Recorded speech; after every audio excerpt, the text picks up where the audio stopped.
1000 கோடி எல்லாம் படம் நல்லபடியாக ஜெயிச்சு, அதாவது எனக்கு வந்து 2 நாளாக வந்து என் ஒய்ஃப் தான் சொல்லிட்டு இருந்தாங்க, கண்ணீரோட தான் இருந்தேன் நான். Thank you sir. அவங்க போயிட்டாங்க.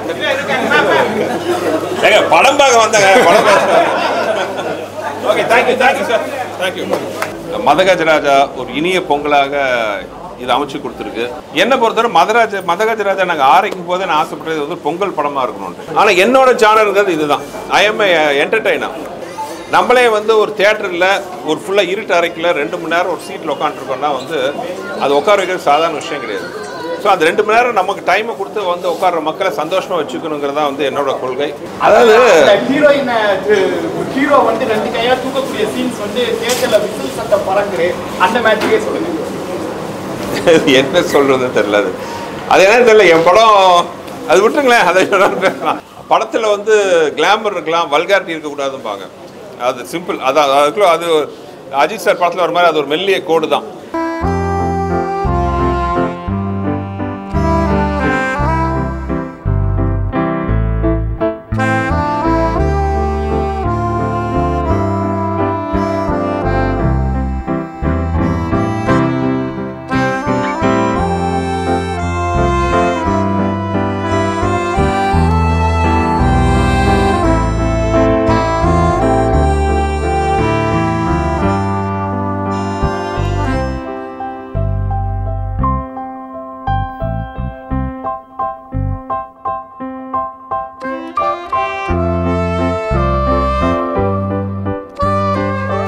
அனைவருக்கும் இனிய பொங்கல் நல்வாழ்த்துக்கள்.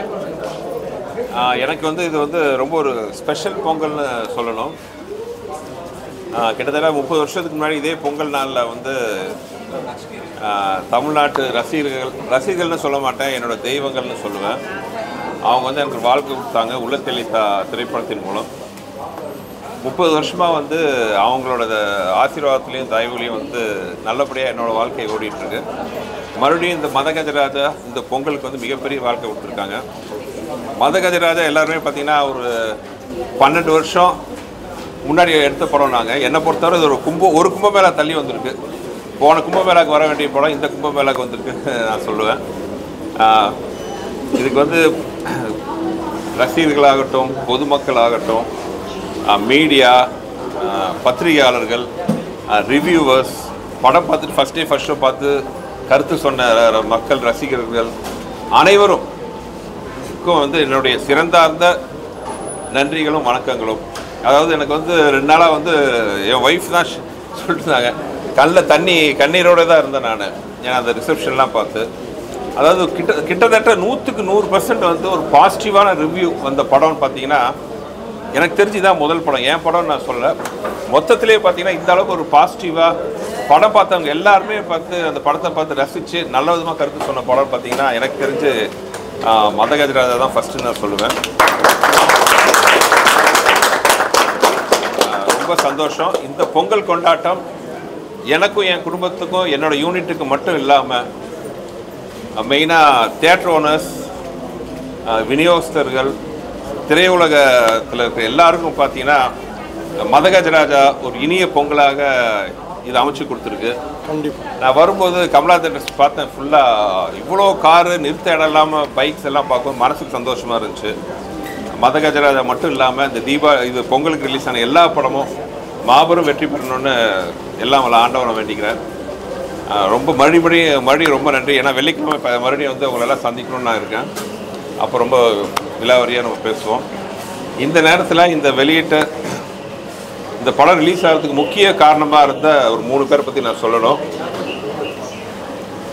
ஒன்று நான், ப்ரொடியூசர் திரு மனோகர் பிரசாத் அவர்கள், அப்புறம் திருப்பூர் சுப்பிரமணியம் சார், அப்புறம் திரையுலக பெரியவர்கள் எல்லாருமே கூடி இந்த படத்தை ரிலீஸ் பண்ணுறதுக்கு என்னெல்லாம் முயற்சி எடுக்கலாம் நாங்கள் கஷ்டப்பட்டு இருந்த நேரத்தில் வந்து நான் சொன்ன ஒரே வார்த்தைக்காக முழு நம்பிக்கையுடன் என்னை நம்பி இந்த படத்தை வெளியே வர்றதுக்கு மிகப்பெரிய ஒரு உதவி செய்த எனது மதிப்புக்குரிய என் அண்ணன் திரு ஏசி சண்முகம் சார் அவர்கள், ஏசிஎஸ் அருண் அவர்கள், எல்லா வகையிலும் அதுக்கு உறுதுணையாக இருந்த மதன் அவர்களுக்கு வந்து இந்த நேரத்தில் வந்து தேங்க்ஸ் சொல்லிக்கிறேன். இந்த வெற்றியில் எனக்கு எந்த அளவுக்கு பங்கு இருக்கோ அதே அளவு பங்கு அவங்களுக்கு இருக்குது. ஸோ மறுபடியும் சொல்கிறேன், தமிழக மக்களுக்கும் ரசிகர் பெருமக்களுக்கும் எனக்கு சிறதார்ந்த நன்றி நன்றி நன்றி சார். பொங்கல் அன்னைக்கு தான் 13 வருஷமா நீங்க பொங்கல் அன்னைக்கு தான் பண்ணணும்னு சொல்லக்கூடிய பிளான் இருக்கு. இல்லை சார், இது ஒரு 3 மாதத்துக்கு முன்னாடியே இந்த படத்தை வந்து ரிலீஸ் பண்ணலான்ட்டு பிளான் பண்ணோம். அப்போவே வந்து எனக்கு என்னன்னா அந்த பொங்கல் ஹாலிடேஸ் வந்து ரொம்ப நாளைக்கு அப்புறம் இந்த மாதிரி ஒரு கிட்டத்தட்ட ஒரு 8-10 நாள் வந்து ஒரு கண்டினியூஸான ஒரு ஹாலிடே வந்துச்சு.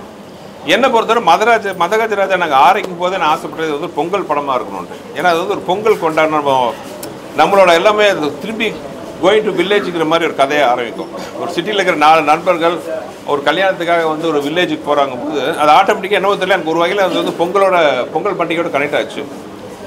ஸோ 3 மாதத்துக்கு முன்னாடி இந்த படத்தை பிளான் பண்ணும் போதே நான் வந்து ரொம்ப உறுதியாக இருந்தேன், இது வந்து பொங்கலுக்கு தான் வரணும்.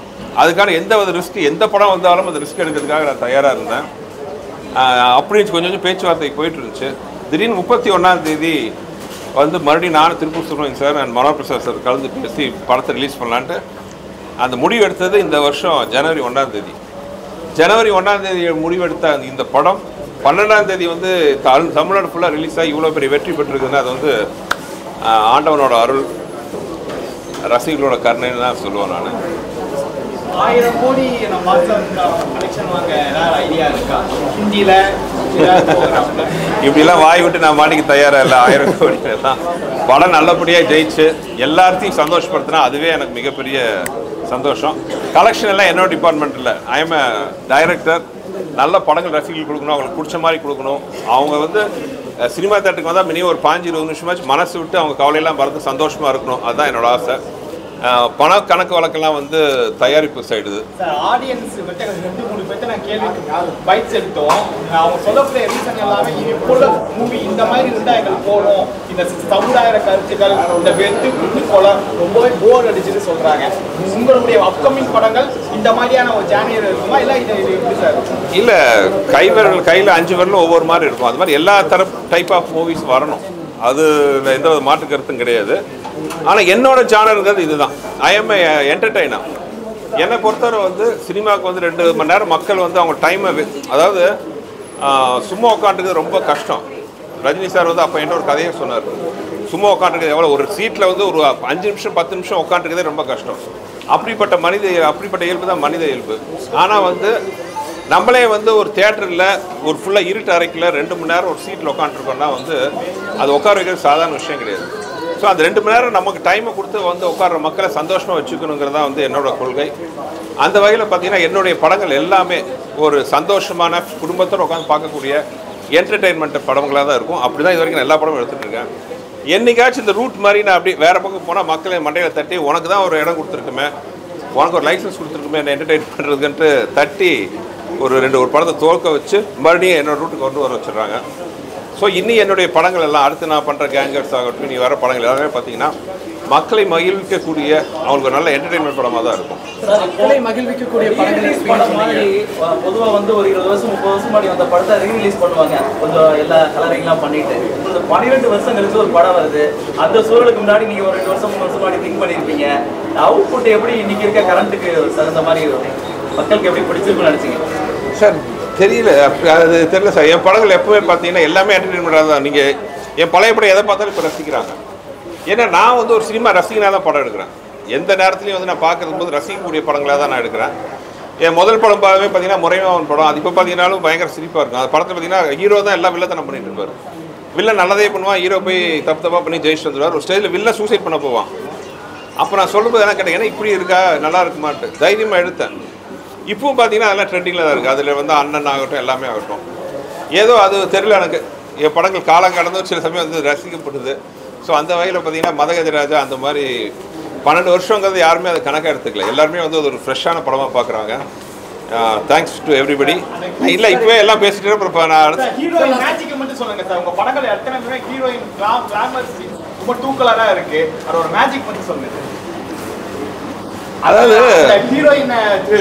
ஹீரோ வந்து 2 கையா தூக்கக்கூடிய சீன்ஸ் வந்து தியேட்டர்ல விசில் சத்தம் பறக்குது, அந்த மேட்சுக்கே சொல்லுங்க. என்ன சொல்றதுன்னு தெரியல.